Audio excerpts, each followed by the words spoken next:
Hello, this is Mike, and welcome to another episode of Urban Legends and Conspiracies. On today's episode, we will be discussing the legend of the Loch Ness Monster.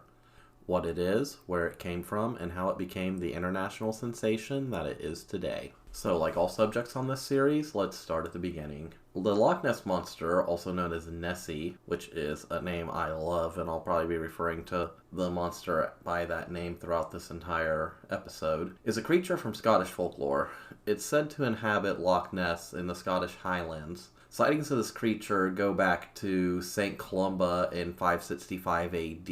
Actually, funny note on that, between 565 AD and the 1800s, we really don't see a lot of documented sightings of the so-called monster. This is because, for the most part, it was a local legend, and a lot of the times, these local legends don't really get written down or documented. It's just like any other urban legend where it's mostly by word of mouth. So there are large gaps in the history when it comes to documentation. That being said, let's start in 565 with St. Columba. So St. Columba was this Irish monk who was staying in the, quote, land of the Picts, which is modern-day Scotland. The Picts were made up of groups of people who lived in what is now northern and eastern Scotland during the late antiquity period through the early Middle Ages, and their descendants would go on to form many of the early kingdoms which would make up modern-day Scotland.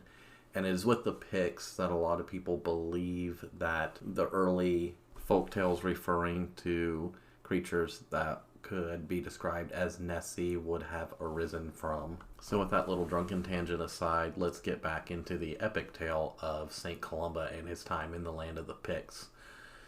So one day, St. Columba, who was an Irish monk, was hanging out in Scotland for some reason, probably spreading the word of Jesus and God and stuff.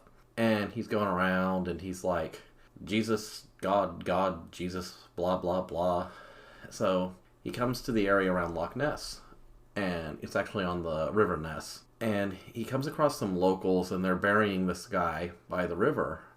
And they told him that he'd been dragged underwater by a water beast and drowned. A lot of people believe that this water beast may have been a Kelpie. A Kelpie is a shape-shifting spirit inhabiting lochs in Scottish folklore. And funny side note, every loch in Scottish folklore has a Kelpie. They're pretty cool little creatures. So, for some reason, probably because of either good storytelling or because St. Columba was just insane, he decides that he's going to send this follower of his, a man by the name of Lugin Muckle Min.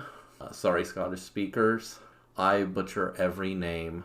So, he tells this guy, hey, go out and swim across this river. Which is pretty insane if you think about it, because, you see a dead guy getting buried on the side of the river, and the people burying him literally say, he was killed by a water beast in that river. If you go in that river, you'll drown. And then this guy's like, well, you know what? Let's send that idiot across and see what happens. So, naturally in the story, because of good storytelling, this beast approaches this poor guy, and he's about to attack him. Probably because, you're swimming in his house. And, this is like horror movie 101 stuff right now.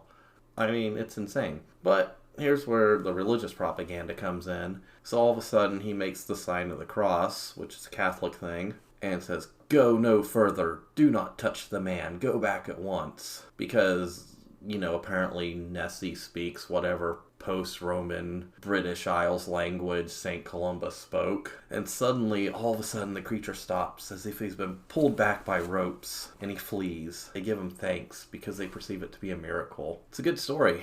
And it's the first documented story where we really see Nessie, the Loch Ness Monster. However, it happens in the River Ness. Yeah, and, if this isn't Christian propaganda, then I don't know what is. Of course, personally, I just see this as this guy just being a dick to his buddy. Now, a lot of people who believe this story do see this as evidence of Nessie's existence as far back as the 6th century AD. However, we do have to take this with a grain of salt, because water beast stories are very common in early medieval hagiographies, basically a biography of a monk or a saint. And this does come from the life of Saint Columba, which was written by a guy named Adaman in around 700 AD, so almost 200 years after it supposedly happened. Not to mention, there is a lot of Celtic water beast folklore that may have actually influenced this very story. It could have been influenced by Irish myths about I'm gonna really screw up these names, the Caoranch or the Ahola heist, which are other Irish water beasts,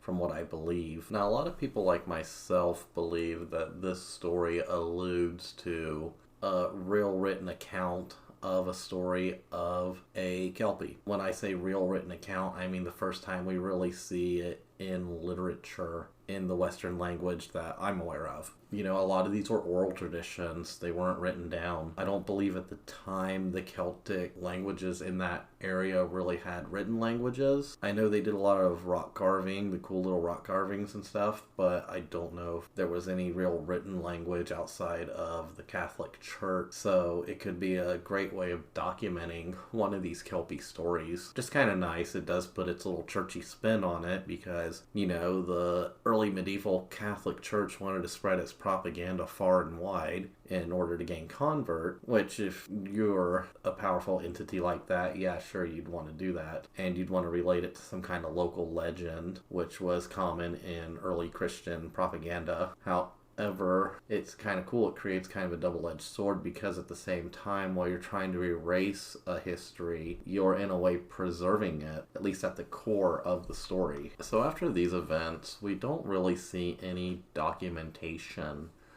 on any sightings of the Loch Ness Monster really until 1933.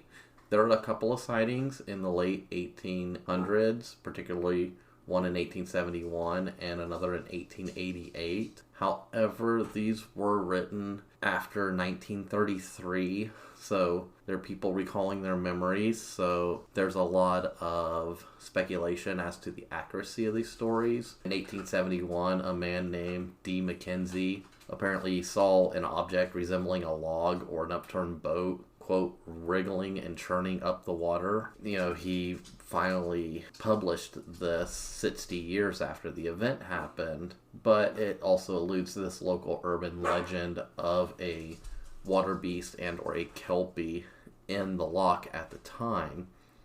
In 1888, another man named Alexander MacDonald claimed that he was walking along and he sighted a large stubby-legged animal, that's his quote, surfacing from the loch and propelling itself within 50 yards of the shore where he stood.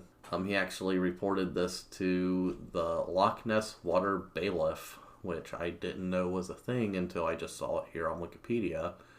His name was Alex Campbell. So he describes the creature as looking like a salamander. For those who aren't familiar with salamanders, they're basically like newts. They've been around since the late Jurassic period, and they're these little amphibian creatures. And they can actually grow to a fairly large size in the right conditions. That's Wikipedia for you.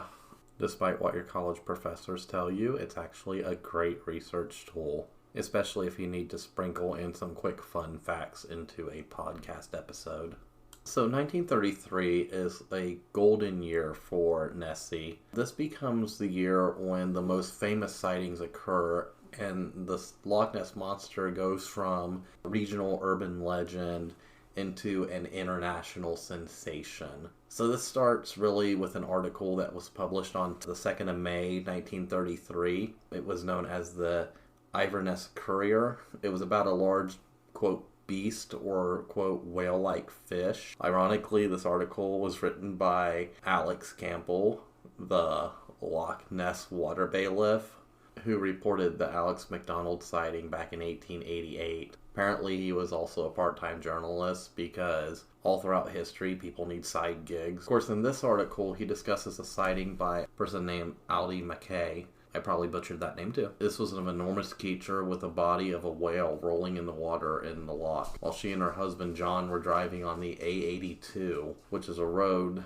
that went right by the loch. Of course, this new and improved road would actually be part of the catalyst which rockets Nessie into international fame, along with emerging technologies getting to the hands of pretty much everybody, such as the automobile and personal cameras, and along with the powerhouse that was the newspaper at this time. An excerpt from this article actually reads, quote, "The creature disported itself, rolling and plunging for fully a minute, its body resembling that of a whale, and the water cascading and churning like a simmering cauldron. Soon, however, it disappeared into a boiling mass of foam. Both onlookers confessed that there was something uncanny about the whole thing, for they realized that here was no ordinary denizen of depth, because apart from its enormous size, the beast, in taking the final plunge, sent out waves that were big enough to have been caused by a passing steamer." And that just goes to show you how well people could write back then and how literate people were. Unlike today, where I've met people who I'm surprised can even read, and they're high school graduates, following education standards, I guess. Now, Aldi McKay did admit to knowing that there had been an oral tradition of a beast in the loch well before her claim. Even the 1933 article alludes that for generations, the loch has been credited with being the home of a fearsome-looking monster. 1933 is really the first time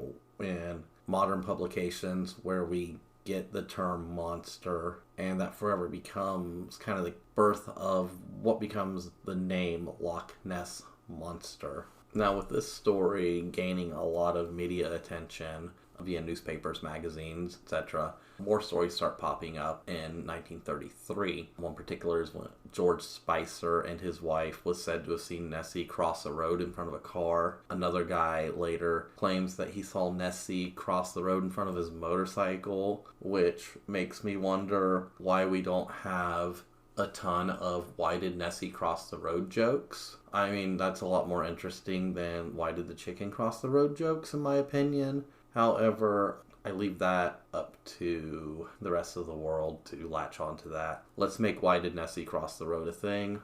Totally do that. So these articles and the fact that it was more accessible now to get to Loch Ness did create a large uptick in sightings, which even goes on today. We have the famous doctor's photograph, various other photographs, videos. They did scientific sonar testing. They've even done DNA testing of the critters that all live in Loch Ness. I mean, that DNA testing was more alluded to preserving the natural wildlife in the loch, and it did come back as stating that there's no DNA evidence of a water monster in Loch Ness. However, if Nessie is a Kelpie, then what would Kelpie DNA look like, and how would you even get that? I won't really go into detail about all the searches and watches and tests and History and Discovery Channel little pseudo-documentaries. There's enough information in there to get lost in forever, and if I did that, this episode would probably be like 3 hours long.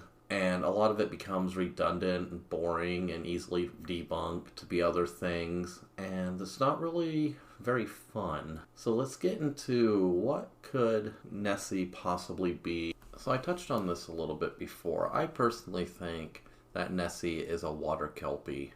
A water kelpie is a shape-shifting spirit which inhabits lochs in Scottish folklore. And as I said before, every Scottish loch has a kelpie. It's usually described as a black horse-like creature that's able to adopt human form. Some accounts say that kelpies retain their hooves when appearing as human, which is more Christian propaganda. It makes it look like the devil or Satan, alluding to its non-Christian origins. Origins of kelpie stories are unclear. However, a lot of people believe that it served a practical purpose of being a scary story to keep children away from dangerous stretches of water or deep waters, or as stories that warn young women to be wary of handsome strangers. Note the shape-shifting aspect of a water horse. These are known to take their victims into the water and devour them, and to throw their entrails to the water's edge. In its equine form, its water horse form, it's able to extend the length of its back to carry many riders together,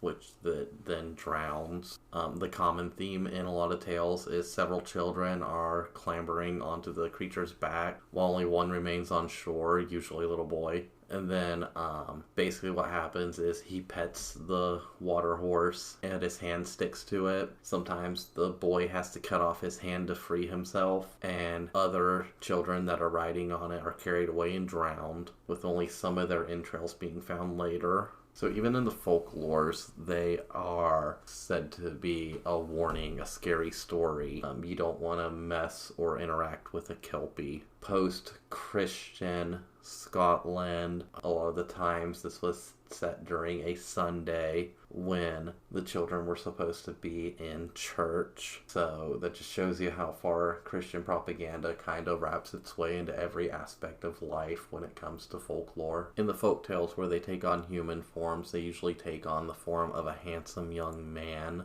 and he's usually there to trick some young unsuspecting female into going off with him, where she is usually later killed, which would be a tale of beware of strangers, especially kindly looking young men. One Kelpie story we see, which is associated with the River Ness and Loch Ness, comes from the early 19th century. A Kelpie haunted the woods and shores around the loch, and a man named MacGregor basically took it by surprise and cut off its bridle. The bridle for a Kelpie is the source of its power and life, which without it, they actually die within 24 hours. This Kelpie had the power of speech, so it attempted to bargain with MacGregor for the return of its bridle. He even followed MacGregor all the way to his home, and he asserted that MacGregor would be unable to enter his house while in possession of the bridle. It's because at the entrance of the house there was a cross, Christian propaganda, above the door. However, he outwits the Kelpie by throwing the bridle through the window so he could enter the house. At this point, the Kelpie accepts his fate, that he's gonna die, and leaves. And the bridle becomes passed down through the family. It was said to have magical powers of healing. Of course, in order to heal, you had to dip it in the water while chanting, "In the name of the Father, the Son, and the Holy Ghost." They love their Catholic Christian propaganda in these old tales. Of course, the most famous hypothesis of what Nessie is today is that it is actually a modern plesiosaur. Plesiosaurs were from the late Jurassic period, around 203 million years ago. That's when they first appeared. They were common during the Jurassic period, and they thrived up to pretty much the end of the Cretaceous period, about 66 million years ago. It would make a lot of sense as to why someone would think Nessie is a plesiosaur when you look at the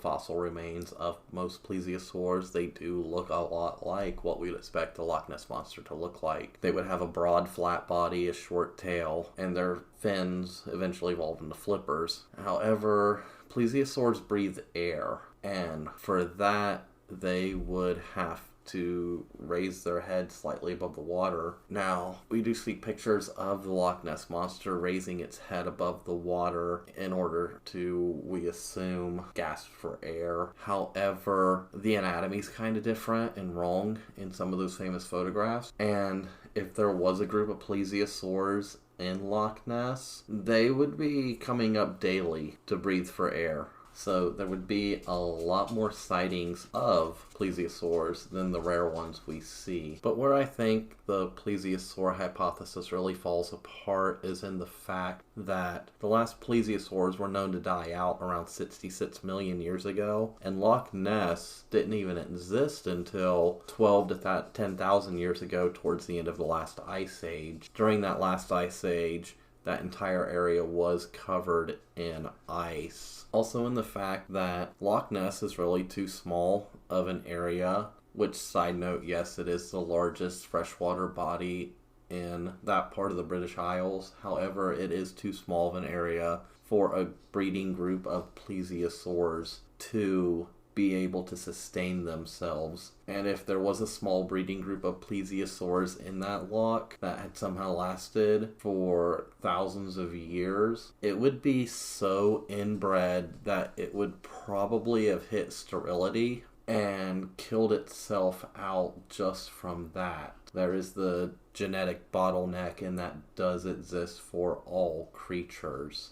Now, there is another hypothesis that states that maybe it was a trapped marine animal which evolved from a plesiosaur, either directly or by convergent evolution. However, even then, it's highly unlikely. I'm not saying stranger things haven't happened. However, we would have to find some kind of fossil evidence of that. And to this point, no fossil evidence has ever been found of a creature that either evolved from, either directly or by convergent evolution, from the plesiosaur, which would have become Nessie. However, at the end of the day, we really don't know, because the mysteries of underwater continue to elude us in life. I mean, it was only within, I think, the last 10 years when we discovered the 300-year-old Greenland shark, which can get up to like 20 feet in length. I also believe it wasn't until like the 20th century when we were able to confirm without a shadow of a doubt the existence of giant squid, which is fascinating to think that we actually know more about the surface of Mars or the moon. We can even speculate more about the surface of Venus and other planets than we can about the surface of our own ocean. I think there's a world of research that could be done in our own oceans that we're not doing. I think we know a lot about our oceans, but when they cover almost 3/4 of the planet, there could be some weird stuff down there that we don't even know about. And it would be fascinating to find some new creature or critter that we've never seen before. Now, I doubt it would be like a giant plesiosaur that swam and got locked into Loch Ness. However, very strange things have happened in the world.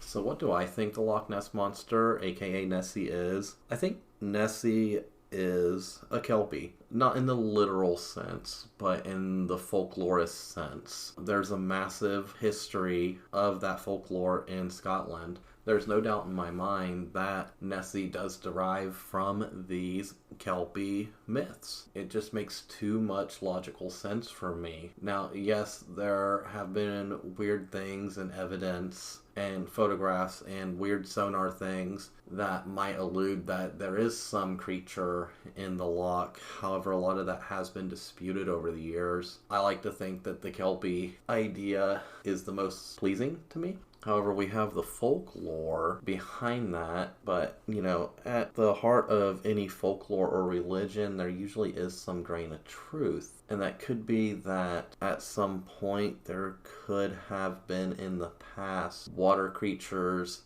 that existed that travelers would have seen and told stories of that could have become attributed to these places. They then become our local legends, and then maybe they get propagandized. Maybe articles start popping up about them for whatever reason. And maybe in such a case like this, they do become an international sensation when you put in a highway and get tourists and cameras and all kinds of fun stuff. And then Nessie shows up in like video games and on television and on The Simpsons and in our hearts as the kind, joyful creature that we believe him or her to be today. So yeah, my opinion is it's just really good folklore and really fascinating folklore. And that folklore is what leads us to the urban legends and conspiracies that we have today. It's just a really old school urban legend, and I think that's awesome. I think that's amazing that humans have been doing that since pretty much the dawn of civilization. It's fascinating to think about. That being said, I know I did gloss over a lot of cryptozoological and even scientific evidence. I just wanted to kind of give an overview of what I thought the Loch Ness Monster was and what it represents. And to be honest, if I were to go into that much detail, these rabbit holes get deep, and I think this thing would never end. In my research for this project, I probably spent 5 hours just reading Kelpie folklore. It gets pretty intense, and then it spins off into other folklore from other seafaring cultures, and you get down these really fun rabbit holes. And then you also get into all these great scientific rabbit holes of the possibility that it could be a Greenland shark or a Wels catfish, and you have to research what a Greenland shark or a Wels catfish is. You also get into some pretty crazy stuff where somebody thought that